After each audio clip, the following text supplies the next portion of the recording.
saddex iyo toban dhakhtar ayaa isbitaalka ka howlgala oo socodsiiya shaqada 24-ka in ka badan 32 neersina ama kalkaaliyaal ayaa ka howlgala in ka badan 10 umulisa ama midwife oo qualified ayaa ka howlgala oo shaqadaas iyada socodsiiya 24 saac.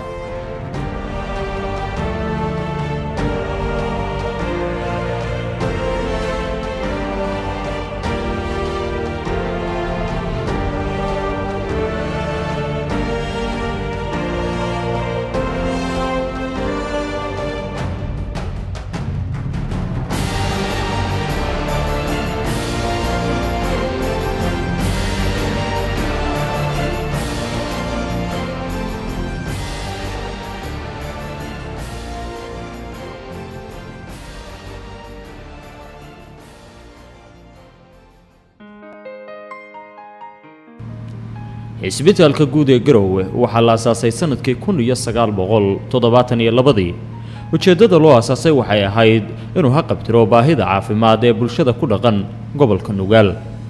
adeegyada caafimaadka ee uu bixiyo Garowe General Hospital waxaa ku tiirsan bulsho lagu qiyaaso 516,749 ruux oo ku nool gobolka Nugaal iyo shacab kale oo ka kala yimaada gobolada dalka.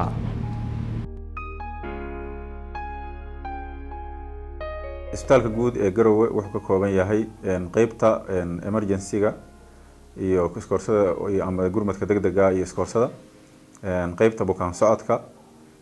wuxuu ka kooban yahay 4 qaybood oo chief ah qaybta caruurta iyo nafaqeynta qaybta cudurrada guud qaybta qaliinka qaybta hooyada iyo dhalaanka ayuu ka kooban yahay 4 qaybood oo chief ka ah iyo labada qaybood oo bukaan socodka qaybta emergency-ga iyo qaybta bukaan socodka waxa soo raaca qaybaha kale oo u adeega 5 qaybood 6 qaybood waxay yihiin qaybta shaybaarka qaybta raajada iyo sawirka farmashiga iyo qolalka qaliinka oo isbitaalku u leeyahay hadda dhowr qaybood ama oo qaliin oo kala duwan u leeyahay. isbitaalku adeegyo kala duwan ayuu bixiyaa wuxuu bixiyaa adeega gurmadka degdega ah oo emergency-ga iyo dhaawacyada iyo waxyaabo la halmaala wuxuu bixiyaa adeega bukaan socodka ama bukaan eegtada oo dhakhaatiirtu ay eegaan bukaanka wuxuu bixiyaa adeega oo shaybaarka wuxuu bixiyaa adeega chiifinta bukaanada oo 4 qaybood kala duwan aan ku soo sheegnay oo lagu daryeelo bukaanka inta uu joogo wuxuu bixiyaa adeega qaliimada kala duwan oo ay ka mid yihiin qaliimada guud qaliimada habdhiska kaad mareenka qaliimada cudurrada ku dhaca dumarka qalimada ururka dumarka uurka leh oo kala duwan ayuu bixiyaa adeegyada kale oo isbitaalku bixiyo waxa kamid ah farmashiga oo dawada bukaanka lagu siiyo si lacag la'aan ama free uu ku helo ayaa kamid ah adeegyada isbitaalku bixiyo sidoo kale wuxuu bixiyaa isbitaalku adeega la tacaalida ama dhaawac qalimada fudfudud ama dhaawacyada fudfudud ama wax minor operations la yiraahdo ayuu sameeyaa isbitaalku adeegyadaas isbitaalka ka socda oo kala duwan oo intaas nooc kala ah waxa soo raaca adeegyada loo yaqaan VCT-ga ama voluntary diagnostic counseling and test oo la siiyo adeegyadaas la siiyo dadka la nool cudurka HIV-ga la siiyo la talin iyo test gareyn ama tijaabintii iyo dawadii iyo wixii la halmaalay laga siiyo ayuu isbitaalku bixiyaa adeega noocaas isna uu bixiyaa adeegyada aan sheegnay isbitaalka waxay shaqeeyaan 24 saac oo ay u shaqeeyaan si joogto ah oo aan marna uusan bukaanku waayan ayuu isbitaalku u shaqeeyaa.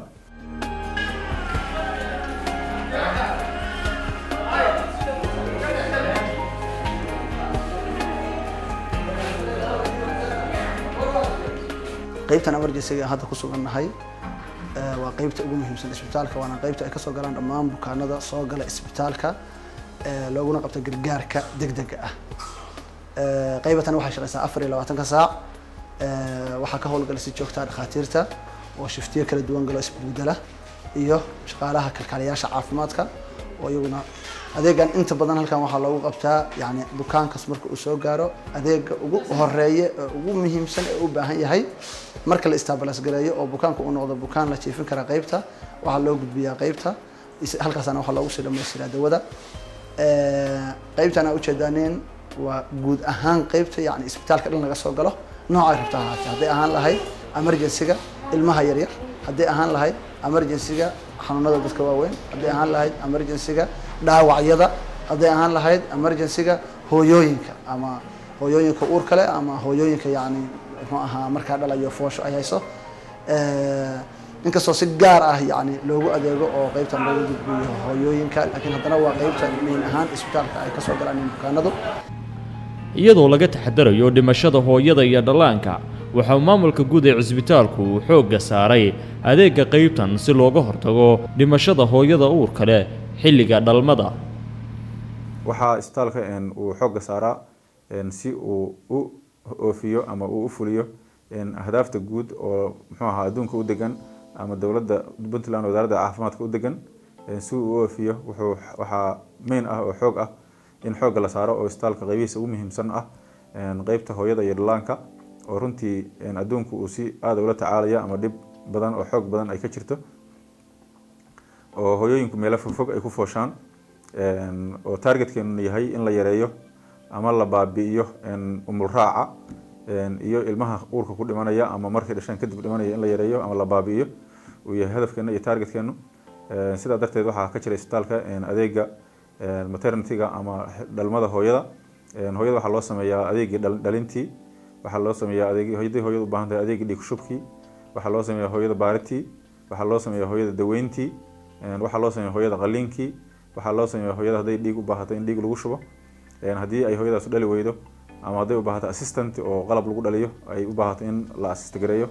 iyo hadday u baahato qaliin intaba waxaa lagu sameeyaa hooyooyinka noocaas waxaa kaloo loola sameeyaa tacaalid hooyooyinka uu ku dhaco cudurrada ka kaca ama ka raaca uurka in lala tacaalo oo iyadana la tacaaliyo sida cudurrada eclampsiyaha preeclampsiyaha diabetiga ama cudurka sankarowga ku dhaca laga qaado uurka hooyooyinkeena oo u badan oo ay ku dhacda anemiyada oo hooyooyin aad u fara badan ay isbitaalka jiifaan ay u yimaadaan cudurka noocaasa ayaa isbitaalku adeegyada noocaas u sameeyaa waxaa alxamdulilah ilahi mahadiis isbitaalku adeegyada noocaasihi in ay yihiin adeegyo uu isbitaalku ku fuliyo si lacag la-aan uu ku fuliyo oo hooyooyinka ka yimaada referral systemka ama peripheral systemka uu adeegaas free yahay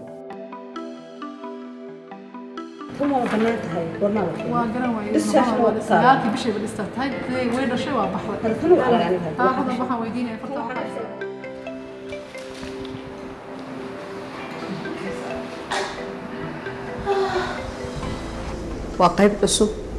waxaana loogu talagalay oo keli ah hooyo foolanaysa in loogu adeego ama ha ku timaado caqabad ama fool caadi ha ku timaado hooyo u dhashay caadi oo fiican waxay badanaa isbitaalka joogtaa 24 saac bas 24 saac ka bacdi way ka baxi kartaa hooyo laakiin caqabad ah ama hooyo la qalay iyo waxay joogaan 3 bari maanta afraad gurigooda aadaan daraad subax waa la keenay 3 saac goortay ahayn anigu xanuunsan foolanayo adigu aad u dhiban runtii alxamdulilah rabbil caalamiin muddo adigu 2 saacadood baan joogay markii dambe koowi markay ahayd baa qalliin lagu sameeyey qalliinka ka bacdi ilaahay waa ii fududeeyey alxamdulilah rabbil caalamiin aniga ilmahaygii ilaahay waana soo kala nabad aruuriyey qalliin yaro fudud baan galay anoo miirkayga qabo wax dhibaataan aan igu dhicin maasha allah haddatan alxamdulilah rabbil caalamiin aad baan ugu ilmahaygu wanaagsannahay maatan 3 bari noo ah isbitaalka guud ee Garowe waxa uu bixiyaa adeegyo caafimaad oo u gaar ah carruurta waxaana ka howlgala dhaqaatiir la tacaasha carruurta xanuunsan iyo kuwa nafaqada u baahan oo si gaar ah ula socota xaaladooda caafimaad adeegyada aan ugu adeegna carruurta waxaa ka mid ah adeegyada aan siino carruurta xanuunsan adeegyada aan siino carruurta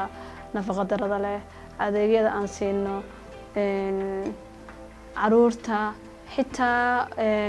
ehelkoodu iska faqiirka yihiin ee u baahan cisbitaalku siyaabo fara badan inuu support gareeyo qaybta waxaa yaala 17 sariirood waxaa ka howlgala 2 dhakhtar waxaa kaloo nala jooga 5 dhakhtar oo house officers oo jaamacadda East Africa ka soo qalin jibiyay oo anagu qaybta ku tababarno waxaa kaloo qaybta jooga 5 nurse oo 2 kamid ah lagu tababaray nutritionka bukaanada aanu helno bishii celcelis waa 80 ilaa 90 bukaan bukaanada caruurta inta badan waxay u badan yihiin caruur qaba nafaqo daro oo iyagu muddo cisbitaalka la joogo 2 isbuuc 3 isbuuc caruurta qaba meningitis ama cudurrada maskaxda ku dhaca oo iyaguna intooda badan aanu ku guuleysano qaarkoodna dhibaatooyin fara badan sida inay u baahdaan CT scan mararka qaarkoodna laga yaabo reerku inaysan awoodin ay dhici karto waxaa kaloo kamid ah cudurrada faraha badan ee aanu qaybta ku la tacaalno inaanu ka daaweyno caruurta cudurrada ku dhaca neef mareenka ama cudurrada loo yaqaan respiratory diseases oo cudurro runtii badan waxaa kaloo kamid ah caruurta qaba malaariyada kuwa qaba brucellosis waxa la yiraahdaa maadaama dadkaygu inta badan ay cunadoodu ay u badan tahay waxyaabo xayawaanka yimaada caanaha haday tahay hilib haday tahay wixii lamid ah maamulka cisbitaalka guud ee Garowe waxa uu ku howlan yahay qorshe lagu badbaadinayo caruurta ku dhasha bilaha aan dhameystirnayn ee u baahan in lagu la tacaalo marxalad gaar ah runtii waxa muhiim ah oo ay tahay in markasta la tilmaamo oo hadda shaqadeeda ku jira oo qalabkeedii maanta la xirxiraya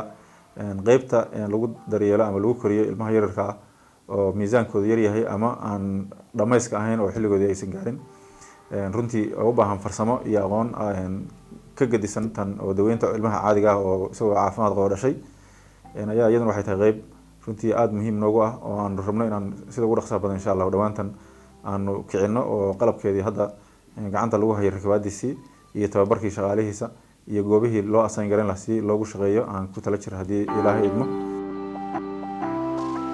kan waa incubatorkii oo kululeysada lahaa laakiin oxygenkii baa wali ka maqan badanaana waa ciyaalka yaryarka oo aan waqtigooda dhammaysan ama dhiciska loo yaqaano Soomaaliga ilmahaas waxay u baahan yihiin nafaqadoodii qaybna ma lihin annaga isbitaal ahaan intensive care unit oo neonatalka ciyaalka yaryar ah ayada mustaqbalka waa rajaynaynaa wax badan waa ka hadalnay dhibaatooyinkaas laakiin wax walba maalin baa la gaaraa ayagana inaan gaarno insha Allah cisbitaalku waxa uu leeyahay bangi lagu kaydiyo dhiigga waxayna qayb ka tahay ka hortagga in muwaadinku uu u dhinto dhiig la'aan ama dhiig bax dhiigu faa'iidada uu leeyahay qof kasta garan kara waa nolol baa lagu badbaadin karaa oo qof dhimanaya wax la yiraahdo saving life waa nolol in lagu badbaadiyo qaybtan ku jirna waa qaybta dhiig shubka intaan balaal bangigan la sameyn waxay ahaan jirtay qofka markii dhiig uu baahdo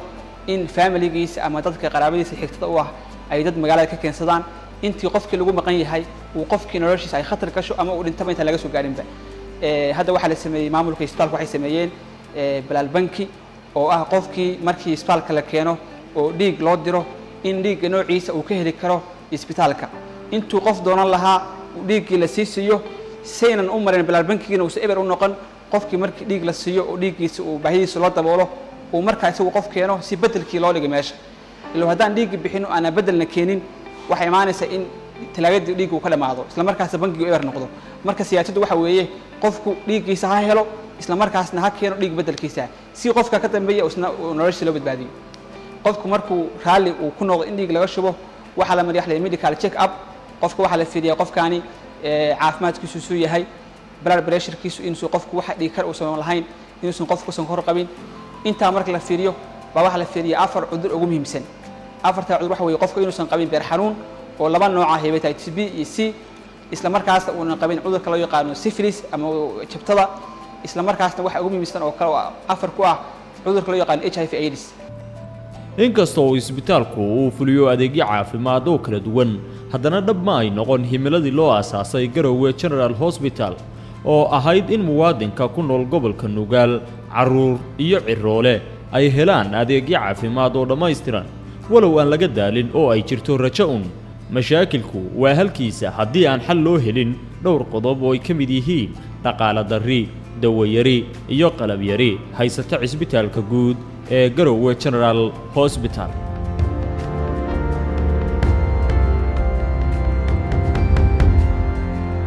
caqabada ugu weyn ee isbitaalka haysata qaybtiisa emergency-ga waa space-ku waa space aad u kooban aan lahayn preference oo ah muxuu ahaa in bukaan walba si gaar ah loogu adeego isaga oo dhammaan yacni xanuunkiisa iyo cawradiisa kulli asturiyaan loogu adeegi karin oo dareemi karaan intaasoo meelood saa isugu bannaan arki doontaan waxaa laba ah yani waxa u baahan yahay bukaanka marka uu yimaado qofku kuma talagelin emergency waxa loo yiri ama gargaarka degdega qofku wax uusan ku talagelin oo xanuun oo ku yimi weeye oo rabo isla markaa in wax loogu qabto waxaa laga yaabaa in marka uu yimaado dawooyinka qaarkood uu laftigeeda shortage badan ku jiro oo wixii u baahnaa marka uusan wada heli karin caqabada saddexaad waxa weeye in qalabka yani loogu talagalay waxyaalaha gargaarka degdega lagu fidiyo sida oxygenada muxuu ahaa waxyaalaha nebulasarada lagu fidiyo dadka naqsida neefaa laga soo saaro adeegyadaas oo dhan iyaga laftigoodu waxay ka mid yihiin adeegyada yani aad iyo aadka muxuu ahaa isbitaalka ugu yar lagana yaabo dhowr bukaan oo hal mar waxa u wada baahan in la helayo aan lagu wada adeegi karin adeega loogu wada qaban karin kaasna waa caqabad ah waxaan dhihi karaa isbitaalku wuxuu aad uga dharagsan yahay oo hadda kolley shaqadiisa ku filan inta ama dhakhaatiirta ama nersinku waxaan dareemayaa inuusan shortage badan jirin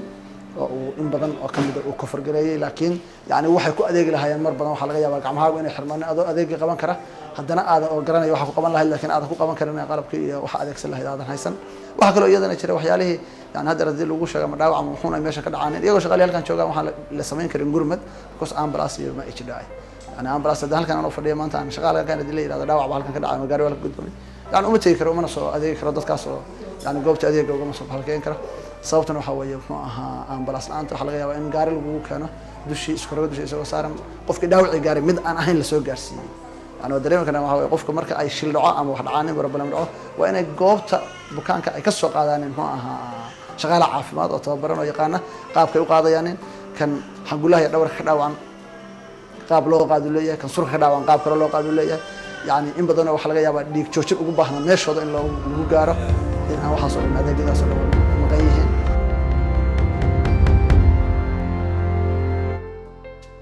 yihiin horta meeshaan qoladii samaysa waxay ugu tala gashay free in charge macnaha inaan hooyada laga qaadin wax lacaga waad garanaysaa marka 100 hooyo oo hal meel ku dhalay waxaa go-aya qalabkii la isticmaalay marka caqabada ugu badan waxaa waaye qalabkaas oo go-aya adeeg hooyada loogu fulinayay oo ay noqonayso in private magaalada laga doono xogaa gaabkaasa baa meesha ku jira daawooyinka qaybtood way go-ayaan maadaama waxooda lacag la-aan yihiin waxaa laga yaabaa intii lagugu talagalay inaad ugu adeegto 3 bilood inaad ku adeegto bilya bar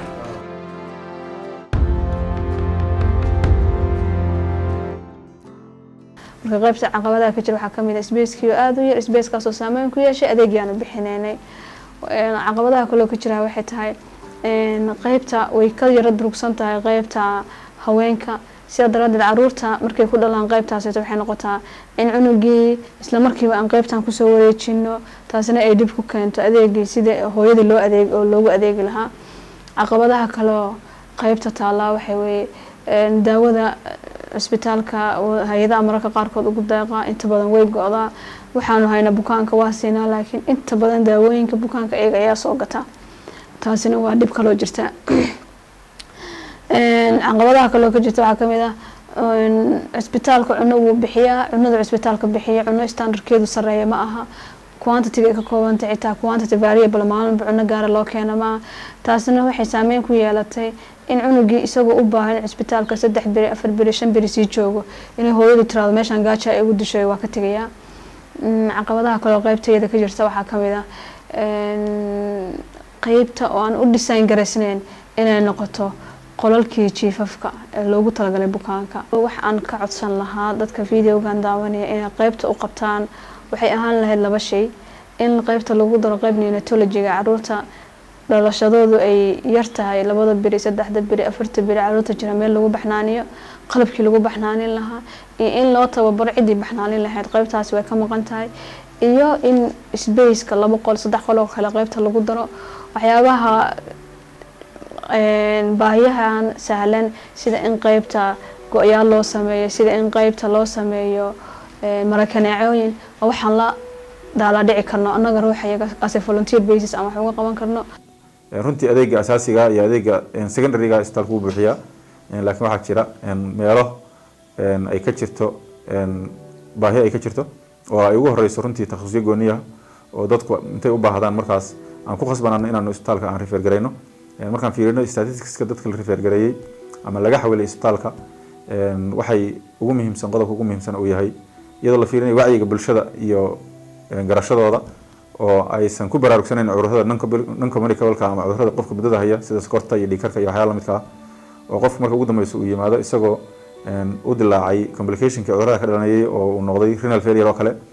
ayaa u yimaada qofka isaga ah runtii markuu isbitaalka yimaado adeegga u baahnaa oo ahaa in loo sameeyo dib loogu soo celiyo kaliyihiisa shaqadooda oo renal dialysis loo sameeyo isbitaalka inama bixiyo waan rajaynaynaa mustaqbalka dhow insha allah haddii ilaahay in la hirgeliyo adeeggaas laga hirgeliyo isbitaalka guud ee magaalada Garowe iyadoo ay dhacdo in badan in bukaanada la refergareeyo oo loo refergareeyo meelo ka durugsan magaalada Garowe oo runtii ay ku kalifto dhaqaale badan iyo dadaal badan iyo waqti badan ay ku kalifto inuu bixiyo bukaanka isaga ahi run ahaantii waxaa jira adeegyo kaleeto oo sida dadka lafaha jajaban oo qallimada u baahan iyagana sidoo kale waxaa laga refergareeyaa oo laga bixiyaa loo diraa meelo ka baxsan isbitaalka waxaa runtii aad muhiim noogu ah in dadka kaadir human resource-ga aan haysano oo dhakhaatiirta nursing-ka farsamayaqaanada ay noqdaan aan qualification ku sameyno oo tababar loo sameeyo ilaa ay heer ay ka gaaraan inay buuxiyaan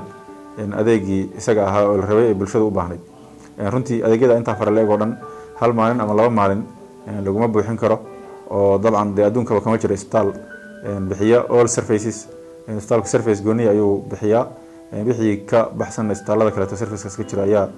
dadka loo diraa laakiin maadaama isbitaalku yahay isbitaalka kaliya oo ka jira wadankan ama gobolkan ku yaala ayaa waxa uu ku qasbanahay in serviceka dadku ay u baahan yihiin inaan u orodno si loo soo ururiyo oo loo keeno oo dadku ay servicekaas ay u helaan baahiyahaas kala duwan oo dhan runtii waxaan filayaa in maadaama isbitaalku yahay isbitaalka public ah oo ay bulshadu iska leedahay milkiyadiisa maamulkiisa iyo shaqadiisana ay dowladdu gacanta ku hayso waa hawl u taala bulsho weynta ha noqoto dadka shacabka ama ha noqoto bulshada qaybaheeda kala duwan ama ha noqoto dowladda iyagoo isku kaashan oo ama isku tiirsan in ay ka tashadaan runtii oo qof kasta uu hamigiisa iyo caqligiisa ku hayo berri haddii adoo meesha jooga ay wax kugu yimaadaan meesha kaliya oo qofka loola soo ordo ama loola soo cararo waxa weeyaan isbitaalka Garowe sidaa darteed bulshada xil ayaa ka saaran iyo mas'uuliyad ayaa ka saaran adeegyadaas ka dhiman isbitaalka fulintiisa iyo helitaankiisa dowladda kaliya runtii awood arrin u taalla maaha oo mas'uul bay ka tahay laakiin mas'uuliyadda waa in la qaybsadaa oo bulshada iyo wasaaradda caafimaadku ay qaybsadaan